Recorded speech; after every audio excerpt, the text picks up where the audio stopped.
Então, assim, né, instalada essa situação, né, gerada pela Revolução do Porto, em abril de 1821, Dom João decide, então, retornar para Lisboa, até porque ele estava preocupado com a possibilidade dele ser deposto, dele perder, né, o reino de Portugal, porque estava no poder lá em Portugal, as cortes, né, essa assembleia reunida, escrevendo a Constituição do país. Então Dom João, por segurança, decide retornar a Lisboa. Mas para não perder o controle sobre o Brasil, ele não transfere o governo inteiro para lá, né?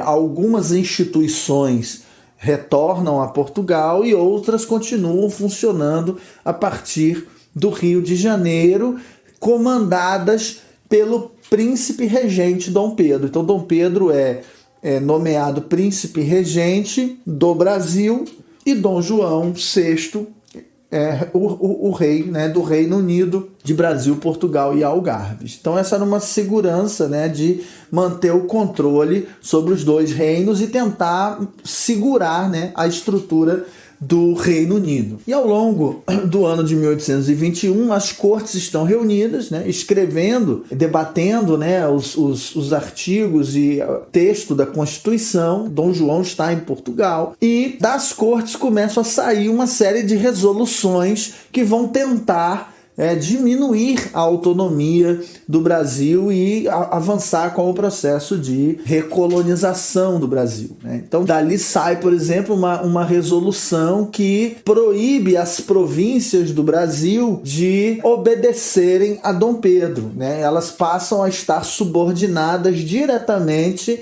às cortes em Lisboa e não ao governo do Rio de Janeiro. Esse é um primeiro ponto, né? São enviados novos governadores para algumas das províncias, vindo diretamente de Portugal. São enviados militares, né, novos contingentes de militares portugueses para Bahia, por exemplo, para o Maranhão, principalmente para o Rio de Janeiro. Tudo isso pressionando Dom Pedro para que também fosse para Portugal, porque para as cortes portuguesas a permanência de Dom Pedro no Brasil ainda mantinha, né, o Brasil como Reino Unido, né? Então era preciso que Dom Pedro também fosse para Portugal e que o restante do governo que funcionava ainda aqui no Brasil fosse para Lisboa. Então, ao longo de 1821, nós vamos ver uma série de pressões para que isso ocorresse. E, enquanto isso, o José Bonifácio, principal liderança aqui do Partido Brasileiro, né, está ali junto com Dom Pedro, pressionando Dom Pedro para que não fosse, para que permanecesse no Brasil, porque essa era a única chance do Brasil continuar sendo Reino Unido e não voltasse a ser uma colônia como era antes, né? Então esse era o interesse dessa aristocracia brasileira que cerca Dom Pedro, né, e passa a apostar todas as fichas nele, e a presença dele aqui seria uma forma de manter o Brasil com o status, né, de reino. Então, diante dessa situação, no início do ano de 1822, em janeiro de 1822, no dia 9 de janeiro de 1802, Dom Pedro, então, né, dá uma declaração dizendo que ele ficaria no Brasil independente das pressões exercidas pelas cortes de Lisboa. Isso acontece no dia 9 de janeiro de 1822, que é por isso conhecido como o dia do fico, né? E a partir daí, uma série de acontecimentos, mês a mês, né, começam a se desenrolar. E isso também começa a estimular nas províncias conflitos entre a aristocracia de cada uma dessas províncias e os governos das províncias que eram ligados a Lisboa, às cortes. Então a gente tem, logo no mês de fevereiro, Dom Pedro, junto com José Bonifácio, convocam um conselho de procuradores de províncias. O que é isso? É uma espécie de assembleia que iria se reunir no Rio de Janeiro com representantes de todas as províncias do Brasil, que seriam enviados para Lisboa para participar das cortes na elaboração da Constituição, que deveria ser uma mesma Constituição para o Reino do Brasil e para o Reino de Portugal. Esse é um esforço para manter a figura do Reino Unido, né? Então é formado esse Conselho dos Procuradores de Províncias.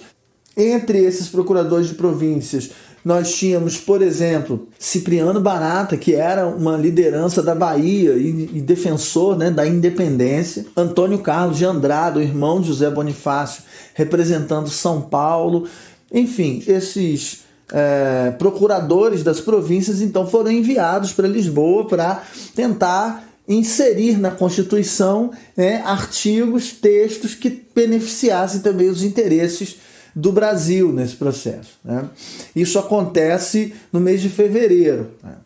Nesse momento, as pressões das cortes aumentam sobre o Brasil. É enviado para os presidentes das províncias uma ordem para que não reconhecessem a autoridade de Dom Pedro e que só cumprissem as ordens das cortes de Lisboa.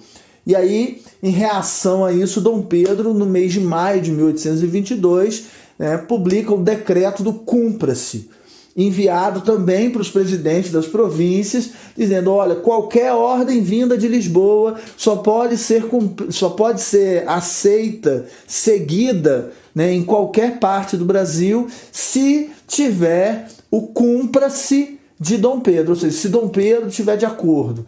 Então você vê essa disputa e esse conflito, né, de autoridades entre as cortes de Lisboa e o príncipe regente aqui no Brasil. E já em junho de 1822, José Bonifácio de Andrada lidera a organização de uma Assembleia Constituinte Brasileira. Por quê?